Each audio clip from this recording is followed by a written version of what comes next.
Welcome to another journey through history's most captivating dramas. Today, we invite you to leave the present behind and step into a world of grandeur and danger, where every smile at court might hide a dagger, where ambition and beauty walk hand in hand, and where the fate of an empire can rest on the birth of a single child. Before we begin, don't forget to subscribe to our channel for more unforgettable tales of power, love, betrayal, and revolution. Each episode reveals not only the lives of rulers and rebels, but the tides of history they helped shape. Because this time, we're not just telling a story. We're opening the heavy oak doors of a Tudor palace into a world of glittering banquets, perfumed tapestries, hushed whispers, velvet gowns trailing across cold stone floors, and sharpened axes waiting just out of sight. This is not merely the tale of one king. It is the story of 6 women, 6 queens, each unforgettable, each uniquely tested by love, religion, politics, and fate. Women who were worshipped and discarded, who endured exile, imprisonment, betrayal, and in some cases, execution. Women who were, each in her own way, far more than just a wife. Together, their lives form one of the most compelling and tragic chapters in English history. In 1599, the English throne passed to a new king, Henry VIII. He was only 18, but already radiated the magnificence of a true Renaissance prince. Tall and broad-shouldered, skilled in music and languages, charming in conversation, deadly on the tournament field. To his subjects, he seemed the perfect blend of warrior, scholar, and statesman, a living symbol of England's future. The country, weary from generations of dynastic conflict, saw in Henry a beacon of hope. The brutal Wars of the Roses were finally over. With the Tudors now firmly in power, England dreamed of a golden age. But Henry had dreams of his own, and behind the splendor of his coronation, behind the jewels, feasts, and flattery, there burned a single, unrelenting thought. He must have a son. A prince who would carry the Tudor name, guard the realm, and ensure that the bloodshed of past generations would never return. To Henry, this was not just ambition, it was sacred responsibility. A king who failed to secure his legacy risked chaos, rebellion, and national ruin. And so, this singular obsession, this desperate need for a male heir, would define Henry's reign. It would alter the church, the court, the laws of marriage, and the course of history itself. And it would entangle 6 remarkable women in a web of love, fear, duty, and power. Let us meet them now, one by one. Queens, consorts, survivors, each forever tied to the name Henry VIII. Catherine of Aragon was not merely a princess. She was the daughter of 2 of the most powerful monarchs in Europe, Ferdinand of Aragon and Isabella of Castile. The Catholic monarchs who unified Spain, completed the Reconquista, and sent Columbus on his voyage to the New World. Catherine's childhood was steeped in religious fervor, courtly etiquette, and the grandeur of Catholic Spain. She was raised to be not only pious, but politically astute, cultured, and unshakably proud. She was destined for greatness and for England. At 16, she crossed the sea to marry Prince Arthur, Henry VIII's elder brother. Their union was meant to secure a lasting alliance between England and Spain. But fate had other plans. Arthur died just 5 months after their wedding. Catherine found herself a teenage widow, stranded in a foreign land, her future uncertain. For years, her fate hung in the balance. She insisted that her marriage to Arthur had never been consummated, an assertion that would later become the crux of a royal scandal. During this period of limbo, she lived in relative poverty at the English court, enduring neglect and political maneuvering. But she held on, and in 1559, her fortunes changed. Henry VIII, then a newly crowned king, chose her as his bride. Their early marriage was one of true affection. Henry called her his dearest wife. They shared a love of music, theology, and conversation. Catherine, fluent in Latin and well-read, matched Henry intellectually. She wasn't just a consort. She was his advisor, his regent, his equal in courtly dignity. She even governed the realm while Henry was at war with France and Scotland, famously ordering the English army to victory at the Battle of Flodden in 1513, while Henry campaigned abroad. But behind the pomp and ceremony, a private tragedy unfolded. Catherine endured multiple pregnancies. Most ended in stillbirth or early death. Only one child survived. A daughter, Mary, born in 1516. Henry loved his daughter, but to him she was not enough. A son was essential. His legacy, England's future, depended on it. As the years passed and Catherine aged, hope dimmed. Henry's anxiety grew into despair. He began to believe that their union was cursed by God. He turned to Scripture, citing Leviticus 20:21. If a man shall take his brother's wife, it is an unclean thing. They shall be childless. Henry used this passage to justify what became known as the King's Great Matter, his attempt to annul his marriage. But Catherine refused to yield. For 7 agonizing years, she resisted Henry's demands. With a queen's poise and a wife's pride, she battled in court and in conscience. She would not declare her marriage invalid. She would not step aside for another woman.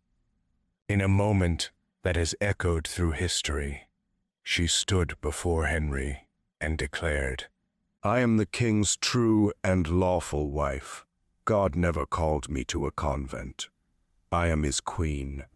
It was not only a declaration of marriage, it was a declaration of identity, of sovereignty, of resistance. But Henry's desire for a son and his infatuation with Anne Boleyn overrode everything. When the Pope refused to grant an annulment, fearing the wrath of Catherine's nephew Charles V, Holy Roman Emperor, Henry took a radical step. He severed England from Rome, creating the Church of England with himself as supreme head. He dissolved centuries of Catholic authority, not for faith, but for fatherhood. Catherine was stripped of her title and exiled from court. Her daughter Mary was declared illegitimate and removed from the line of succession. Catherine was sent to increasingly remote castles, denied access to her daughter, and treated as a political inconvenience. Yet, even in isolation, she refused to accept defeat. She continued to sign her letters, Catherine the Queen. She prayed daily, kept her household loyal, and remained devoted to the man who had betrayed her. She died in January 1536 at Kimbolton Castle, aged 50. Though buried with little ceremony, the people of England had not forgotten her. Many mourned her passing deeply. Even some within Henry's court whispered that she had been the true queen all along. Catherine's dignity, strength, and unbreakable will earned her a place not only in English history, but in the hearts of those who believed that honor and truth mattered more than politics or power. She had lost the crown, but never her sense of who she was. Anne Boleyn did not come from royal blood, but she carried a different kind of power, one born not of lineage, but of presence. She was clever, elegant, and radiant with self-possession. Her eyes, dark and expressive, held something most women of courtly rank did not dare to show: defiance. In a world where women were expected to be quiet and agreeable, Anne was neither. She spent her formative years in the glittering courts of the Netherlands and France, where she was immersed in the ideals of the Renaissance. She learned music, dance, theology, and politics. She read the works of Erasmus and Marguerite of Navarre. She spoke French like a native and dressed in Parisian fashion. When she returned to England in the 1520s, she seemed like a creature from another world, worldly, stylish, sharp-witted, and tantalizingly aloof. It was little wonder that Henry VIII, already growing disillusioned with Queen Catherine, became utterly entranced. But Anne would not submit easily. She rejected his gifts, resisted his advances, and made it clear she would never be a royal mistress. If Henry wanted her, truly wanted her, he would have to elevate her. He would have to make her Queen of England. Their courtship scandalized the nobility and captivated the court. Henry, in his own hand, wrote more than 20 love letters, gushing, desperate, almost adolescent in their tone. He called her his sweetheart, his beloved, his only one. But Anne remained cautious. She knew that desire could fade, and that queenship was the only form of power that could protect her. And so, to possess Anne, Henry did what few monarchs in history dared. He defied the Pope, split from the Roman Catholic Church, and declared himself supreme head of a new Church of England. In 1533, Henry and Anne married in secret. Anne was already pregnant, and both believed the child would be a son. When she gave birth to a daughter, Elizabeth, it was a crushing blow. Still, Henry remained hopeful. Anne was young, there would be more children. At first, Anne's influence was immense. She championed religious reform and encouraged the spread of English Bibles. She surrounded herself with scholars, poets, and reformers. But she also made enemies, many of them. Anne was intelligent, but also outspoken. She involved herself in court politics, crossed powerful nobles, and alienated former allies. She lacked Catherine's patience and courtly grace. To some, she was a dangerous usurper. To others, a Protestant heroine. But at Henry's side, her position remained precarious, entirely dependent on the delivery of a male heir. In 1536, she miscarried a boy. Henry, already tired of Anne's assertiveness and under pressure from his advisors, saw it as a sign, perhaps, God did not favor this marriage either. Whispers turned into accusations. Her enemies struck. That same year, Anne was arrested.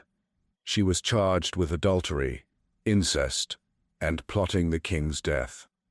Among the accused were several courtiers, and even her own brother, George Boleyn. The charges were flimsy, the evidence weak, the trial a farce. But the outcome had been decided long before the judges sat. Anne was taken to the Tower of London. She faced death with composure and even gallows humor. Legend holds that, on the day of her execution, she calmly remarked. "I heard say the executioner was very good, and I have a little neck." She was beheaded by a French swordsman, an unusual mercy granted by Henry.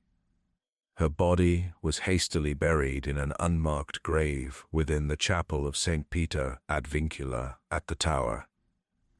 And yet, her final legacy was not silence, but triumph. Her daughter, the infant born in disappointment, would become Elizabeth I, the Virgin Queen, whose long reign brought stability, prosperity, and a cultural renaissance to England. Anne Boleyn, once reviled as a seductress and traitor, became the mother of one of England's greatest monarchs. Though she lost her crown, her head, and her life, Anne's influence reshaped the kingdom forever. She was not merely a queen consort, she was a revolutionary, a catalyst, a woman who bent a king and a country to her will, even if it cost her everything. Henry wasted no time. Anne Boleyn's head had scarcely cooled when the king turned to another woman, quieter, meeker, seemingly untouched by ambition. Just 11 days after Anne's execution, he became engaged to Jane Seymour, a lady-in-waiting who had served both Catherine of Aragon and Anne herself. Jane was the opposite of Anne in every way. Where Anne had been witty and tempestuous, Jane was soft-spoken and demure. She rarely raised her voice, never argued, and presented herself with studied humility. But beneath the surface, Jane was not naive. She had watched two queens rise and fall. She had learned not to challenge Henry, but to soothe him. Her strength was in stillness, her ambition cloaked in obedience. Henry, still reeling from the drama of his previous marriage, found in Jane what he believed to be peace. She was, to him, a symbol of simplicity, virtue, and redemption. The court rejoiced. Jane came from an old noble family, and her brothers, Edward and Thomas Seymour, quickly began gaining influence at court. For a year, the couple's marriage seemed calm, if not passionate. But all hopes hinged on one outcome, the birth of a male heir. And in October 1537, after a long and difficult labor lasting over 2 days, Jane delivered the ultimate prize, a healthy son named Edward. Henry was overjoyed. At last, after nearly 3 decades of longing, a legitimate male heir had been born to continue the Tudor dynasty. Church bells rang across the kingdom. Bonfires lit the night sky. The entire realm celebrated what Henry saw as a divine confirmation of his rule and his decisions. But the joy was short-lived. Just 12 days after the birth of Prince Edward, Jane fell gravely ill. It's likely she suffered from childbed fever, a common but deadly infection in an age before antiseptic practices. Despite the best efforts of her physicians, her condition worsened. She drifted between fevered sleep and delirium before finally dying on October 24th, 1537. Henry was inconsolable. He had lost the woman who had given him what he most desired, and just as suddenly as she had come into his life, she was gone. He went into mourning, wearing black for months and avoiding public appearances. For years after her death, he would speak of Jane as his true wife. She was the only one of Henry's 6 queens to receive a state funeral, and the only one he would choose to rest beside in death.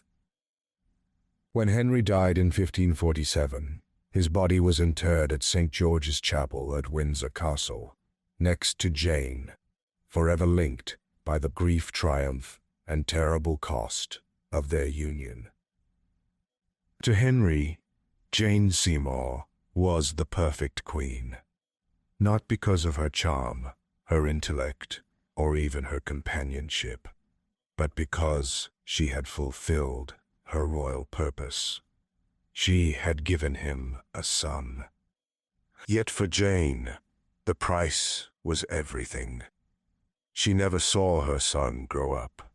She never exercised the power of queenship. She is the only wife who never fell from favor, because she died before she could. History remembers her as the quiet one, the gentle one, but her story is also one of sacrifice, of timing, and of the cruel irony that sometimes the only safe place in Henry VIII's world was the grave. After the death of Jane Seymour, the Tudor court was shrouded in mourning. But Henry's dynastic concerns did not permit him to remain a widower for long. Though he now had a son, the future of his reign and the realm still required political alliances.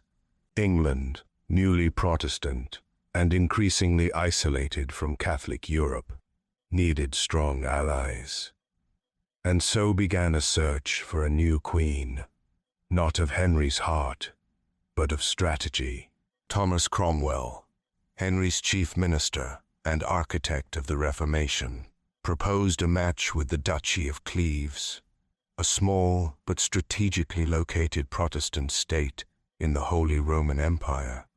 The candidate was Anne of Cleves, the daughter of Duke John III and sister to William, the reigning duke. A marriage to Anne would solidify England's ties to the German Lutheran states, an alliance that might protect England from Catholic invasion. Henry, who had never seen Anne in person, requested a portrait. Hans Holbein the Younger, the king's trusted court painter, was dispatched to Cleves. The resulting portrait, carefully idealized, showed Anne as modest, fair, and suitably noble. On the strength of this image alone, Henry agreed to the union. But when Anne arrived in England in December 1539, reality fell short of expectation. Henry famously described his first meeting with Anne as disastrous. Disguising himself in the tradition of courtly romance, he burst into her chambers unannounced. Anne, unfamiliar with such customs, failed to respond with the expected delight. Worse still, Henry found her physically unattractive. He referred to her, perhaps unfairly, as a Flanders mare. From that moment, his desire to marry her evaporated. Still, the political machinery was in motion. The wedding took place on January 6, 1540, but the damage had already been done. Henry complained loudly that he was unable to consummate the marriage. He confided in his courtiers that he found Anne's body repellent, her manners clumsy, and her conversation dull. Whether his claims were true or merely excuses, the marriage remained unconsummated. Within 6 months, Henry was seeking a way out.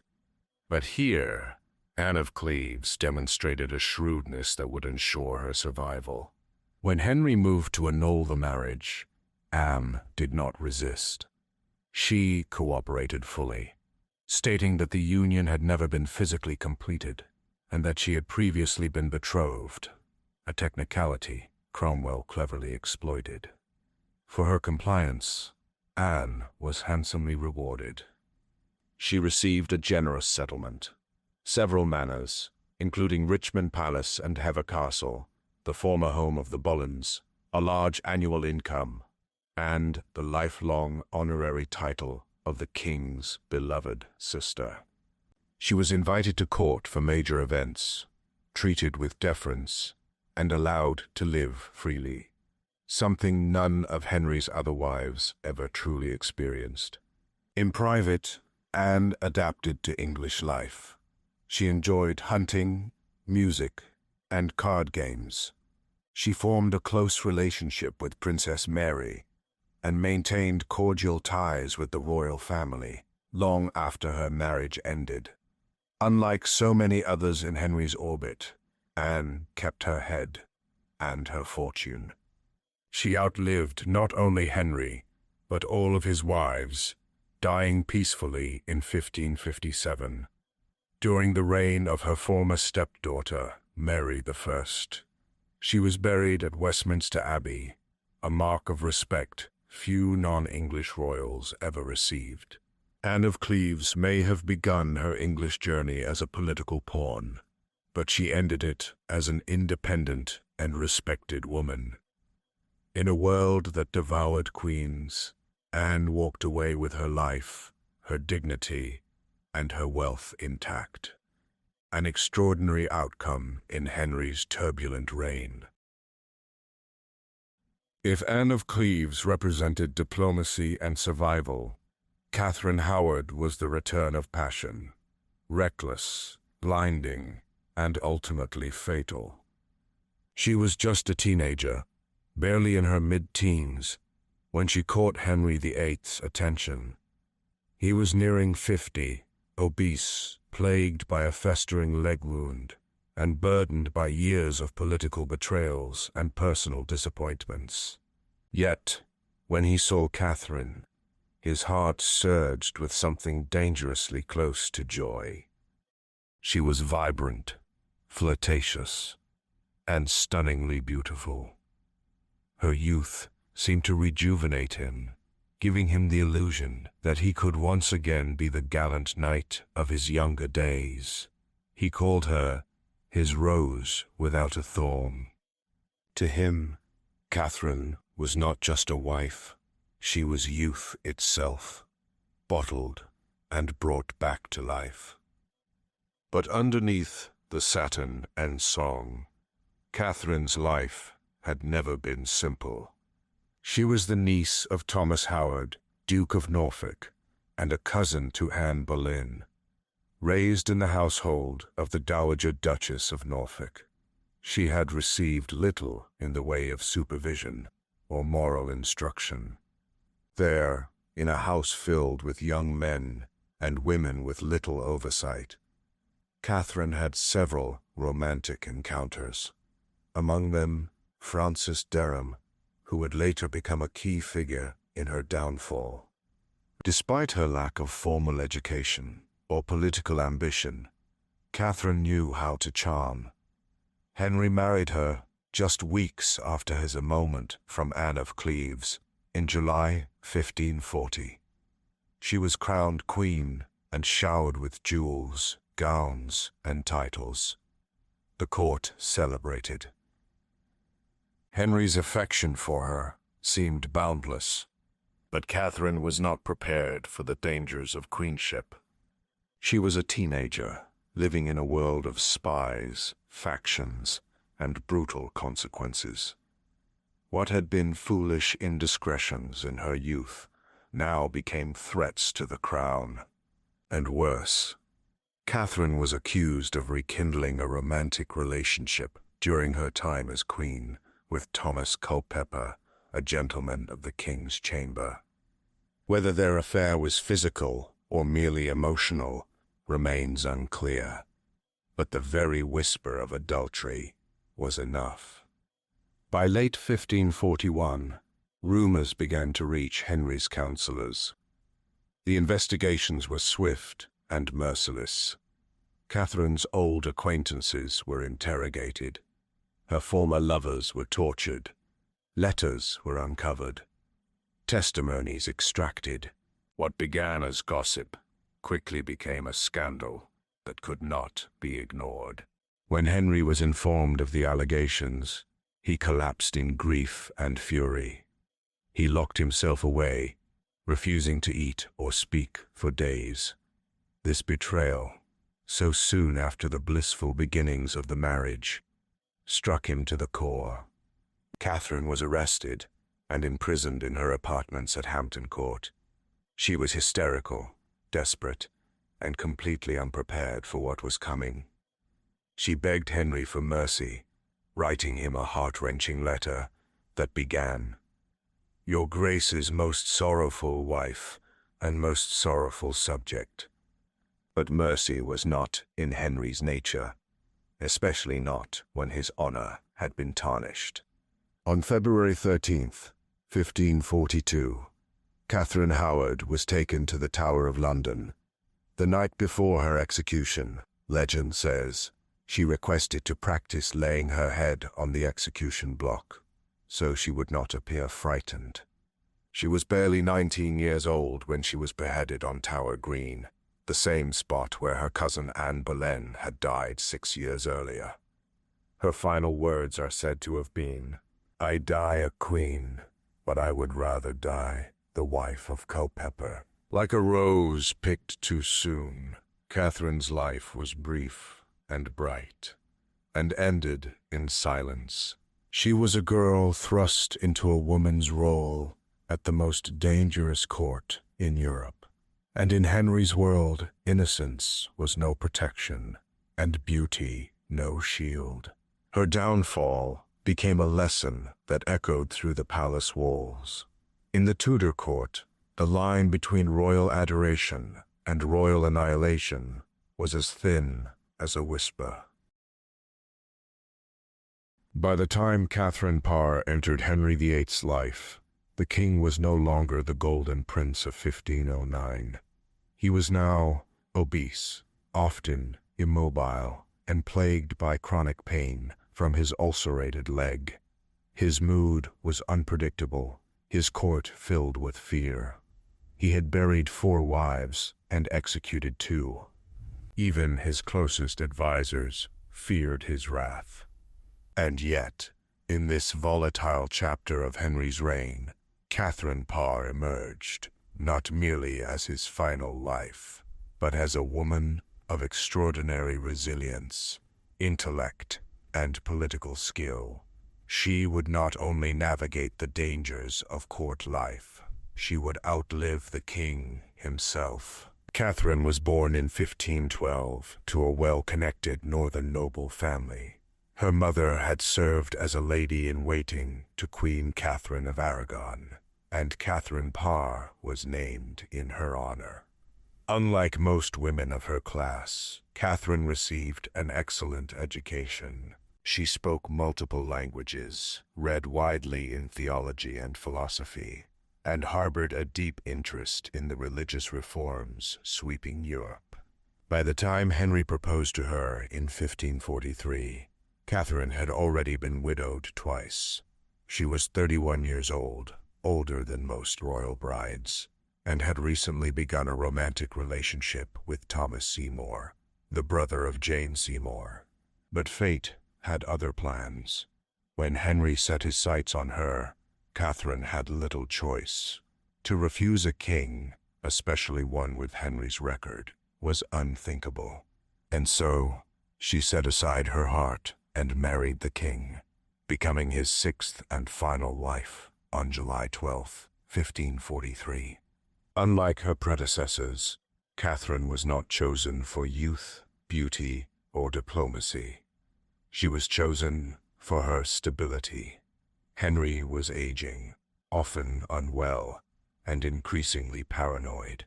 He needed a wife who would care for him, manage his household, and, above all, not create scandal. But Catherine Parr brought more than just comfort. She brought intelligence and strength. She acted as regent in 1544, when Henry campaigned in France, managing affairs of state with competence. She was the first Queen of England to publish a book under her own name, including prayers or meditations, and later, The Lamentation of a Sinner, both reflecting her deep engagement with Protestant reform. She maintained close ties with religious thinkers, encouraged the education of young noblewomen, and promoted English-language Bibles. Perhaps most importantly, She played a pivotal role in reconciling Henry with his daughters, Mary and Elizabeth, restoring them to the line of succession, and treating them with kindness and respect. In many ways, she helped heal a fractured royal family. No small feat, considering the fates of her predecessors. But Catherine's outspokenness on religious matters nearly cost her her life. In 1546, conservative factions at court accused her of heresy, citing her books and conversations about theology. A warrant for her arrest was drafted, and Henry reportedly grew suspicious of her growing influence. But Catherine, with brilliant foresight, humbled herself before the king, telling him that she only discussed religious matters to distract him from his pain and to learn from his wisdom. The gamble worked. Henry cancelled the arrest, and those who had plotted against her fell from favor instead. Once again, Catherine Parr had survived where others had perished. When Henry died in January 1547, Catherine was free, but not for long. She quickly rekindled her romance with Thomas Seymour, and the two were married within months of the king's death. However, their union was troubled. Seymour, ambitious and reckless, tarnished her final years. Catherine became pregnant for the first time at age 35, an enormous risk in the Tudor era. In August 1548, she gave birth to a daughter, but died shortly afterward from postnatal complications, likely childbed fever. She passed away at Sudeley Castle, far from the throne she had once occupied, and was buried in a quiet chapel on the grounds. She was the only one of Henry's wives to be both widow and survivor. Catherine Parr lived through the deaths of 5 queens, the rise and fall of political factions, religious upheaval, and the mercurial love of the most dangerous king in England's history. But she did more than survive. She ruled, wrote, protected the future queens of England, and left a legacy of quiet, steadfast strength. Catherine Parr was not just the last queen of Henry VIII. She was, in many ways, his most accomplished. The tale of Henry VIII and his 6 wives is more than a story of love and loss. It is a portrait of ambition, obsession, survival, and of a kingdom torn and remade in pursuit of one man's legacy. Each queen entered Henry's world with hope, and each left it forever changed. Catherine of Aragon, the loyal and devout queen, fought with dignity to protect her marriage, her daughter, and her title. She stood firm against kings and popes alike, and lost everything but her honor. Anne Boleyn, the spark that ignited a religious revolution, paid for her crown with her life. She changed the church, bore a queen, and reshaped England's destiny, only to fall to a sword on Tower Green. Jane Seymour, the quiet peacemaker, gave Henry the son he craved, and died before she could disappoint him. Her tragedy bought her a place beside him in death, and a strange immortality in his memory. Anne of Cleves, the political bride, was mocked, rejected, and yet emerged the cleverest of them all. She took the insult, took the money, and walked away with her head held high, and still on her shoulders. Catherine Howard, the teenage rose, danced too close to the flame. In a court of predators and politics, she was too young, too free, and too naive. Her fall was swift, and her death unforgettable. Catherine Parr, the scholar and survivor, outlived the monster, healed the wounds of a shattered royal family, and left behind books, reforms, and a legacy of resilience. She was more than a queen. She was a guide through the fire. Together, these 6 women tell the story not only of Henry VIII, but of England itself, its rise in turmoil, its splintering from Rome, and its uneasy evolution into a modern state.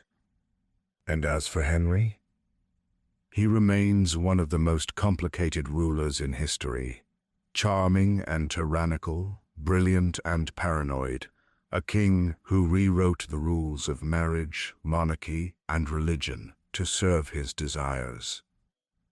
But in the end, despite all his power, it was not he who shaped the future, but the daughters born of the very women he discarded.